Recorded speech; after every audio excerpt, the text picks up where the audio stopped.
ഇവിടെ വന്നേ പിന്നെ ഞാൻ പല ഫുഡ് ട്രൈ ചെയ്തിട്ടുണ്ടെങ്കിലും അങ്ങനെ വ്ളോഗിംഗ് ആയിട്ടൊന്നും ചെയ്തിട്ടില്ല. അപ്പം ഞാൻ വിചാരിച്ചു ഇപ്പോൾ ഫ്രീ ആയിട്ടിരിക്കുകയാണ്, അപ്പോൾ റെസ്റ്റോറൻറ്റിൽ പോയതാണ്. അന്നേരം കുറച്ചൊക്കെ ഇങ്ങനെ വീഡിയോസ് എടുക്കാണ്. അപ്പോൾ ഇവിടുത്തെ ഒരു കൾച്ചർ വെച്ചിട്ട് നമ്മൾ റെസ്റ്റോറൻറ്റിൽ പോയാൽ ആദ്യം തന്നെ ഈ കുറച്ച് ബ്രെഡും അങ്ങനത്തെ കാര്യങ്ങളൊക്കെ കൊണ്ടുവയ്ക്കും. പിന്നെ ഈ കോഴി പോലത്തെ സാധനം കണ്ടോ, ഇതിൻ്റെ കുറച്ച് തിക്കായിട്ടുള്ള വേർഷൻ ഞാൻ കഴിച്ചിട്ടുണ്ട്.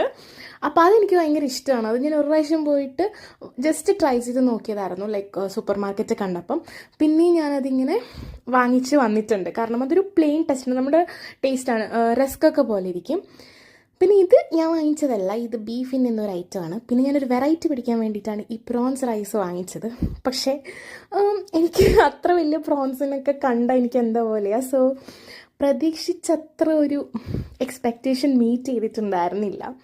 പിന്നെ റൈസ് ഭയങ്കര ചൂടായിരുന്നു. ഞാൻ അധികം ചൂടുണ്ടാവില്ല എന്നും പറഞ്ഞിട്ട് കഴിച്ചതാണ്. കണ്ടോ, ആ പ്രോൺസ് ഞാൻ അങ്ങനെ വെച്ചു. പിന്നെ ഞങ്ങൾ ഡെസേർട്ട് ഓർഡർ ചെയ്തു. തിരമിസു ഞാൻ യൂഷ്വലി കഴിക്കാറുള്ളത് കൊണ്ട് തന്നെ പന്നാക്കോട്ടയാണ് ഞാൻ ഓർഡർ ചെയ്തത്. അപ്പോൾ എനിക്കത് നന്നായിട്ട് ഇഷ്ടപ്പെട്ടു. കാരമൽ ഫ്ലേവർ ആയിരുന്നു. വേറെയും ഓപ്ഷൻസ് ഉണ്ട്. So as usual, happy tummy happy me.